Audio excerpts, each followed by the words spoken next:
Lost in the music.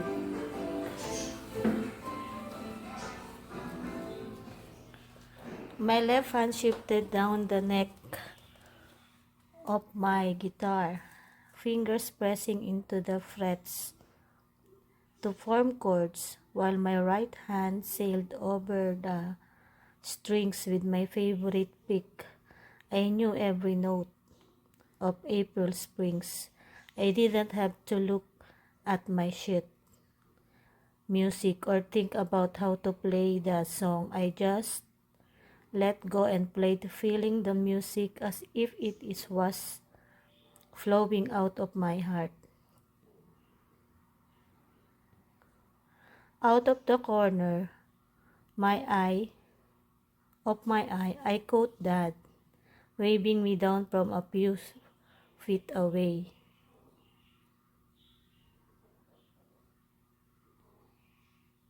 Startled, I clamped my hand over my guitar's neck, muting its sound mid-chord. It took me a moment to realize I didn't hear the bassy twang of Dad's bass guitar. I glanced around.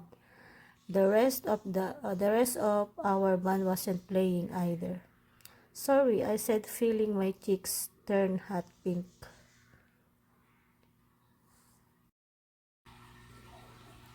No worries, Dad said, winking.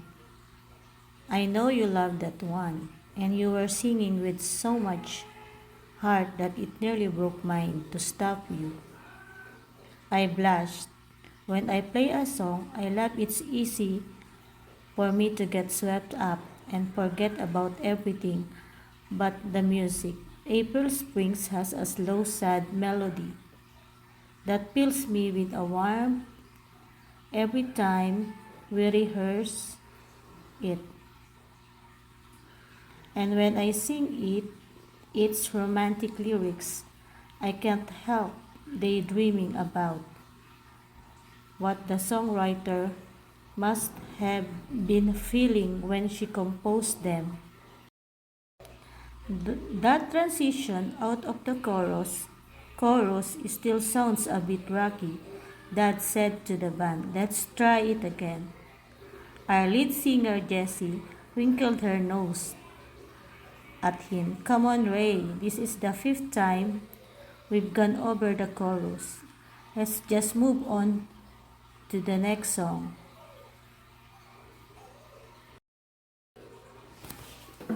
My 17-year-old brother Mason rolled his eyes from behind his drum kit. Mason isn't Jess's biggest fan.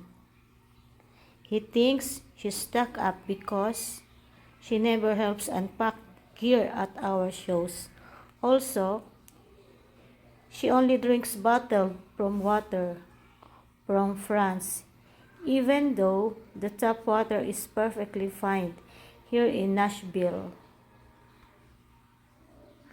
Tennessee. Despite all that, I couldn't help but admire her. Jessie definitely had what it took to be a lead singer for a band. She had great voice.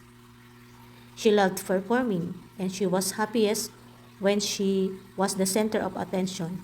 Every time I watched her perform, I wondered, could that be me someday? Let's try the chorus once more, Dad replied calmly. We haven't practiced in ages, and with our next show around the corner, I want to make sure we have this down.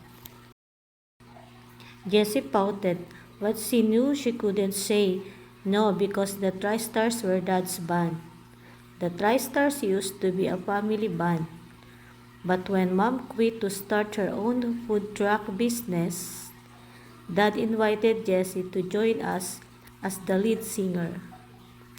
I wish we got to perform at the big stages around Nashville, like the Ryman Auditorium or the Grand Ole Opry, but we mostly just play weekend gigs around our neighborhood. Even so, We have a few fans, that is, if you count my little sister and my best friend. Jessie sighed. Let's get on with it then. She counted off, and the four of us launched into April Springs again. Last April, the rains came down, sang Jessie, and washed away your love. Dad and I joined in, harmonizing on the next lines. Last April, the rains came down and washed away my pride. When I lost your heart in that rainstorm, I think I nearly died. Jessie pushed her microphone away and looked over her shoulder at me. Tenney, son, your vocals need to blend more, she hissed.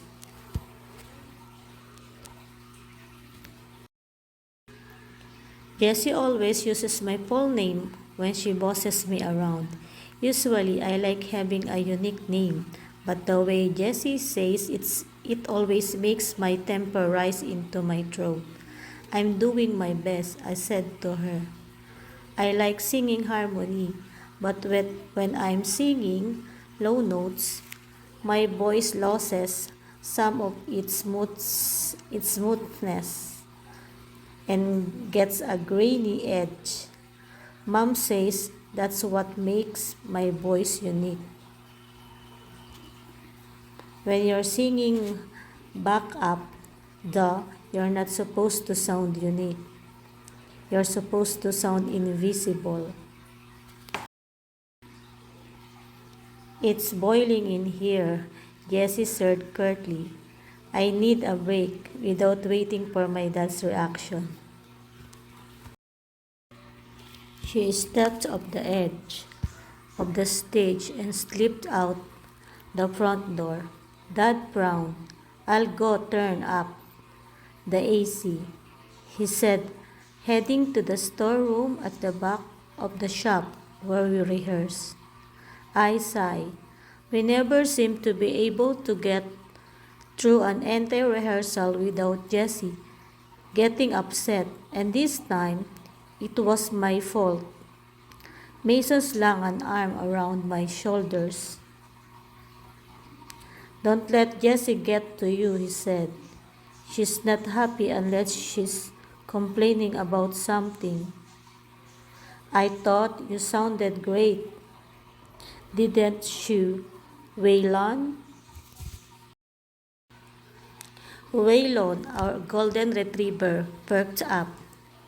His name after one of Dad's favorite singers, the outlaw Waylon Jennings, and he definitely lived up to the name when she was a puppy. He always used to break the rules, like escaping from the backyard and chewing up our shoes.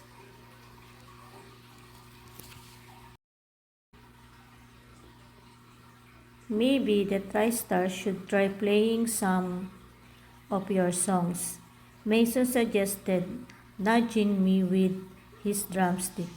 Remember that one of you wrote about Waylon? Oh, Waylon, he's a real sweet book, he crooned. I sang the next line, long as you make sure he's not on the loose. Waylon, we harmonize. Waylon, hold along. I laughed. I don't think those lyrics are ready for an audience yet. Come on, it's a good song, Mason said. It's just okay, I said. I'm 12 now, but I've been writing songs since I was 10. Waylon's song was the first one I ever shared with my family. I was really proud of it back then. Now though, the words seemed sort of cheesy. I've gotten better since I wrote that one, I said. Yeah, Mason said, you should play me something. I hesitated. I'd been working on a few songs lately, but none of them were quite ready for anyone's ears but mine. I need to finish some lyrics first, I said. Suit yourself. Want to help me catch up on inventory while we wait for Jessie? We always hold TriStar rehearsals at my dad's music shop, Grant's Music and Collectibles. My parents have owned the store since I was little, so for me, it's the next best thing to home. Mason and I don't officially work there, but we all help out we can, when we can. I followed Mason into the storeroom. It's packed with the shipping boxes and instruments that need repairing. Dad was at his desk, writing trust on a piece of paper that he had taped to a sagging black amplifier. Wow, Mason said. Is that a Skyrocket 3000? Dad nodded. A guy dropped it off for recycling yesterday. Apparently it's broken. No way, said Mason. You want it? Dad asked. Mason nodded eagerly, his eyes so wide that you'd think he'd just won for a free car. My brother loves rewiring musical gear. Our garage is full of half-fixed amplifiers and soundboards that he's determined to repair. Great, we'll be in it home to the workshop after rehearsal, Dad said. Mason craned his neck to peek out the window. I'm not sure we're getting back to rehearsal anytime soon, he said. Jessie's still on the phone. I groaned. Dad gave my shoulder a little squeeze. Tenney, I know you're excited to practice, but Jessie's got a lot of solo shows coming up, and she's a little stressed out. So let's just give her another few minutes here. I knew Jessie was busy, but it was hard to be patient. I've been looking forward to band rehearsal all week. If I could, I'd play music every waking minute. Fine, I said after a moment. I'll go work on some of my own songs. Good idea, Dad said, ruffling my hair. I ducked out of the storeroom and returned to the small stage at the front of the store. Dad, lets customers use the stage to test out microphones, amplifiers, and instruments, and it doubles as the TriStar's rehearsal space. I slung my guitar over my shoulder and adjusted Jessie's microphone to my height, looking out at the empty store. Waylon was curled up by the vintage cash register, watching me. For a moment, I imagined myself on a real stage in front of thousands of people, about to perform a song I'd written. This next one goes out to Waylon. To Waylon, I said into the microphone. I picked out the chords of the tune I'd been working on. Melody comes easy to me, but it takes me a long time to find the right lyrics to match. I hadn't figured out words to this song yet, so I just hummed the melody while I played. As the song's energy rose and washed over me, I filled the empty room with music. The song ended and opened my eyes.